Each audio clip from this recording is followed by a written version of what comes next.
संस्कृत और योग चैनल में आपका स्वागत है। मैं हूं राजेश मिश्र। आज हम चर्चा करेंगे योगासन और उसके लाभों पर। योगासन दो शब्दों से मिलकर बनता है, योग और आसन। योग की उत्पत्ति युज धातु से होती है और इसका तीन अर्थों में प्रयोग होता है। पहला समाधि, दूसरा संयम और तीसरा जुड़ना या मिलना। आसन शब्द की उत्पत्ति आस धातु से होती है और इसका अर्थ होता है बैठना। सामान्य बोलचाल में आसन शब्द का प्रयोग दो अर्थों में होता है। पहला, जिस वस्तु पर हम बैठते हैं।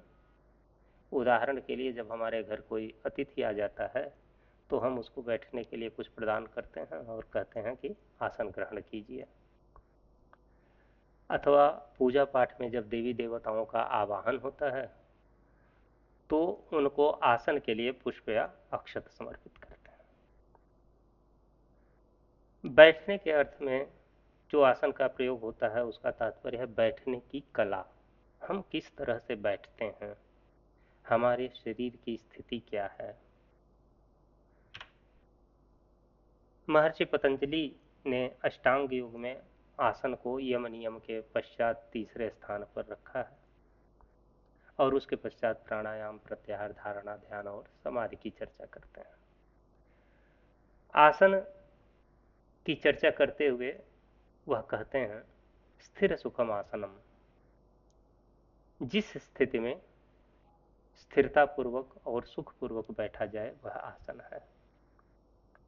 उन्होंने किसी विशेष आसन का उल्लेख नहीं किया है, किंतु यदि जो परिभाषा उन्होंने दी है स्थिर सुखम आसनम, इस पर अगर ध्यान दें तो उनका तात्पर्य ध्यान के आसनों से ही है जिसमें हम क्रॉस लेग बैठते हैं।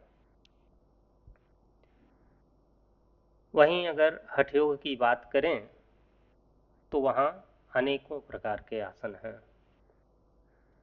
गोरक्ष शतकम में आसनों की संख्या उतनी बताई गई है जितनी इस संसार में योनियां हैं, जितने जीव जंतु हैं। और हमारे ग्रंथ बताते हैं कि संसार में 84 लाख योनियां हैं। इस तरह से 84 लाख आसन हैं। शिव संहिता में शंकर भगवान प्रसिद्ध 84 आसनों की बात करते हैं।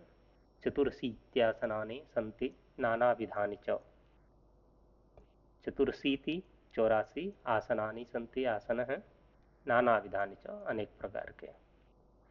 लेकिन उसमें से चार को वह मुख्य बताते हैं, सिद्धासनम तथा पद्मासनम चोग्रच स्वस्तिकम। मतलब सिद्धासन, पद्मासन, उग्रासन जिसको हम पश्चिमोत्तानासन कहते हैं और स्वस्तिकासन। इसी बात को स्वामी स्वात्माराम जी ने हठ प्रतिज्ञा में दोहराया है। चतुर्शीत्यासनानि शिवेन कथितानि च। शिव जी ने 84 आसनों की बात की है। वह भी स्वामी स्वात्माराम भी 4 आसनों को मुख्य मानते हैं, लेकिन यहाँ आसन थोड़ा भेद है। सिद्धासन, पद्मासन, सिंहासन और भद्रासन, ये 4 मानते हैं और उसमें भी सिद्धासन को श्रेष्ठ मानते हैं। कहते हैं सुखे तिष्ठेत सिद्धासने सदा, मतलब अभ्यासी को सदा सिद्धासन में सुखपूर्वक बैठना चाहिए। योगासन के लाभों की बात करें तो महर्षि पतंजलि कहते हैं ततो द्वंद्वा न विघातः। मतलब आसनों में सिद्धि से द्वंद्व का नाश हो जाता है, द्वंद्व को सहन करने की क्षमता आ जाती है। द्वंद्व अर्थात सर्दी, गर्मी, सुख, दुख इत्यादि। वहीं स्वात्माराम जी कहते हैं कुर्यात् तदासनम स्थैर्यम आरोग्यम चांगलागमम।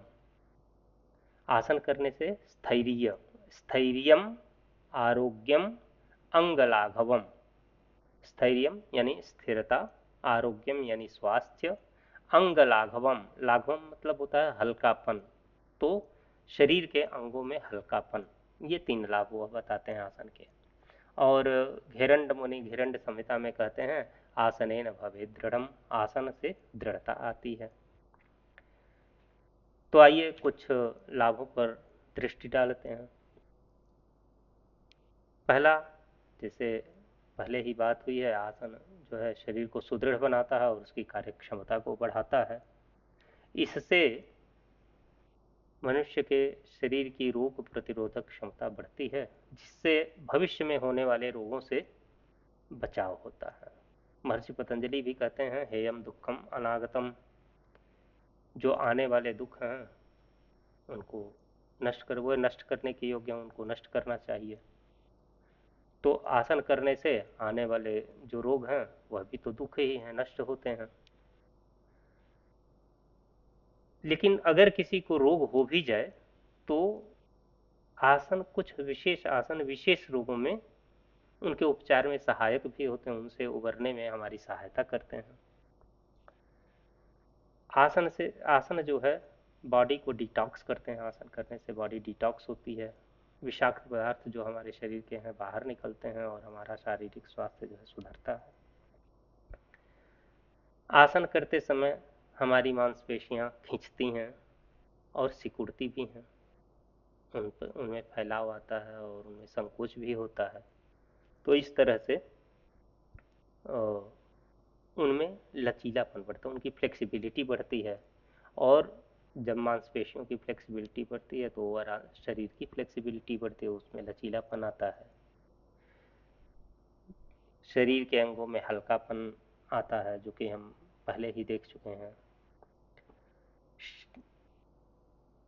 जब आसन करते समय अलग अलग आसनों में अलग अलग स्थिति में शरीर के अलग अलग अंगों पर दबाव पड़ता है और शरीर के अंदर स्थित ग्रंथियों पर भी, जो ग्लैंड्स होते हैं उन पर भी दबाव पड़ता है, जिससे जो हार्मोन का स्राव होता है उन ग्रंथियों से वह नियंत्रित और नियमित होता है।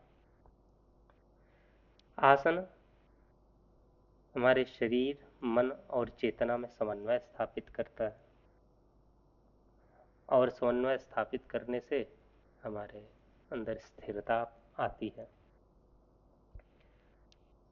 योग शास्त्र में कहा गया है कि शरीर में हमारे 72,000 नाड़ियां हैं, जिसमें ऊर्जा प्रवाहित होती है, जिसमें प्राण प्रवाहित होता है, प्राण या प्राणवायु कहें या ऊर्जा कहें।